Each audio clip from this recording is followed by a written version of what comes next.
Friends, Rohit Sharma T20 உலகக்கோப்பை தொடர் குறித்தும் இந்தியனுடைய பயிற்சியாளர் குறித்தும் வெளிப்படையாக பேசியிருக்காரு. ஸோ உலகக்கோப்பை தொடர் தொடங்குறதுக்கு முன்பு ரோஹித் சர்மா என்னென்ன விஷயங்கள் பேசியிருக்காரு, அதே போல இந்தியுடைய பயிற்சியாளர் ராகுல் டிராவிட் உலகக்கோப்பை தொடர் குறித்து என்னென்ன விஷயங்கள் பேசியிருக்காரு அப்படிங்கிறத பற்றி தான் இந்த வீடியோவில் டீட்டெயிலாக பார்க்க போகிறோம். ஸோ வீடியோக்குள்ளே போகிறதுக்கு முன்னாடி உங்களுக்கு இந்தியனே பிடிக்கினா இந்த வீடியோக்கு ஒரு லைக்கை கொடுத்துட்டு மறக்காம நம்ம சேனலை சப்ஸ்கிரைப் பண்ணி ஃபாலோ பண்ணுங்க. வாங்க வீடியோக்குள்ளே போகலாம். 2024 T20 உலகக்கோப்பை தொடர் தற்போது கோலாகலமாக தொடங்கியிருக்கு.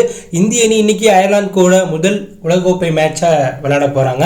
இந்த நிலையில இந்த உலகக்கோப்பை தொடர் நடக்கிறதுக்கு முன்பு செய்தியாளர்களை சந்தித்த இந்தியனுடைய கேப்டன் ரோஹித் சர்மா இந்தியுடைய பயிற்சியாளர் குறித்தும் இந்திய அணி குறித்தும் பல விஷயங்கள் பேசியிருக்கார். அதுல இந்தியுடைய பயிற்சியாளராக தற்போது செயல்பட்டு இருக்க ராகுல் டிராவிட் எனக்கு ரொம்பவே பிடிக்கும். ராகுல் டிராவிட் தலைமையில தான் நான் முதலில் இந்திய அணிக்காக அறிமுகமானேன். அவர் தற்போது இந்தியுடைய பயிற்சியாளராக சிறந்த முறையில் இந்திய அணியை வழிநடத்திட்டு இருக்கார். இளம் வீரர்களையும் அனுபவ வாய்ந்த வீரர்களையும் சிறப்பாக கையாண்டுட்டு இருக்கார். அப்படியாப்பட்ட மிக சிறந்த பயிற்சியாளரான ராகுல் டிராவிட் எங்க அணியை விட்டு இந்த உலகக்கோப்பை தொடருக்கு பின்பு போறதை எங்களால் ஏற்றுக்க முடியல. நான் ராகுல் டிராவிட்டை தனிப்பட்ட முறையில் இது குறித்து பேசினேன். டெஸ்ட் அணியோடைய பயிற்சியாளராக மட்டும் நீங்கள் செயல்படணும்னு நான் அவர்கிட்ட கேட்டுக்கொண்டேன். ஆனால் முடிவு அவர் தான் எடுக்கணும். இந்த உலகக்கோப்பை தொடரில் இந்திய வீரர்கள் சிறப்பாக தயாராகி இருக்காங்க. இந்த உலகக்கோப்பை தொடருக்காக முன்பே பிளான் பண்ணி தரமான அணியை தற்போது பிக் பண்ணியிருக்கோம். வீரர்கள் எல்லாமே சூப்பரான ஃபார்மில் இருக்காங்க. ஒவ்வொரு வீரருக்கும் என்னென்ன செய்யணும், எப்படி வெற்றிக்காக போராடணும், அவங்களுடைய ரோல் என்ன அப்படிங்கிறத நான் முன்கூட்டியே பேசிட்டேன். ஸோ ஒரு அணியாக, ஒரு சிறந்த அணியாக நாங்கள் இந்த உலகக்கோப்பையை எதிர்கொள்ள போகிறோம்.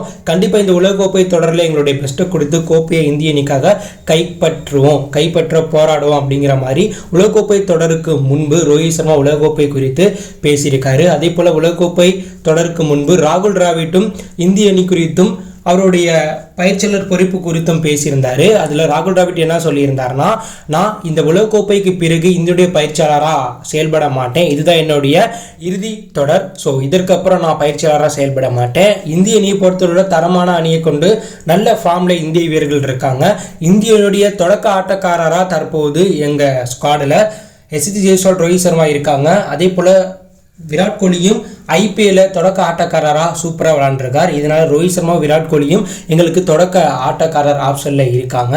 ஆனால் அணி தேர்வு குறித்தும் இந்தியனுடைய தொடக்க ஆட்டக்காரர்கள் யார் அப்படிங்கிறது குறித்தும் போட்டியின் போது தான் எங்களுக்கு தெரியும். ஏன்னா பீச் கண்டிஷனை பொறுத்து தான் நாங்கள் அணியை தேர்வு பண்ணுவோம். ஸோ இதனால் இந்தியனுடைய தொடக்க ஆட்டக்காரராக ரோஹித் சர்மா, விராட் கோலி விளையாடுவாங்களா, இல்லை ரோஹித் சர்மா, எஸ்எஸ்சி ஜெய்ஸ்வால் விளையாடுவாங்களா அப்படிங்கிறத பற்றி என்னாட்டி இப்போ சொல்ல முடியாது. ஒரு அணியாக நாங்கள் சிறந்த வைப்பில் இருக்கோம். இதே போல் இந்த தொடரை முடிக்கணும்னு நினைக்கிறோன்னு ராகுல் டிராவிட் உலகக்கோப்பை தொடருக்கு முன்பு பேசியிருக்காரு. ஸோ ராகுல் டிராவிட் மற்றும் ரோஹித் சர்மாவுடைய இந்த ஸ்பீச்சை பற்றி யாராக நினைக்கிறீங்க? உலகக்கோப்பை தொடரை இந்திய அணி கைப்பற்றுமா அப்படிங்கிற கருத்தை கமெண்ட்ல லீவ் பண்ணுங்கள்.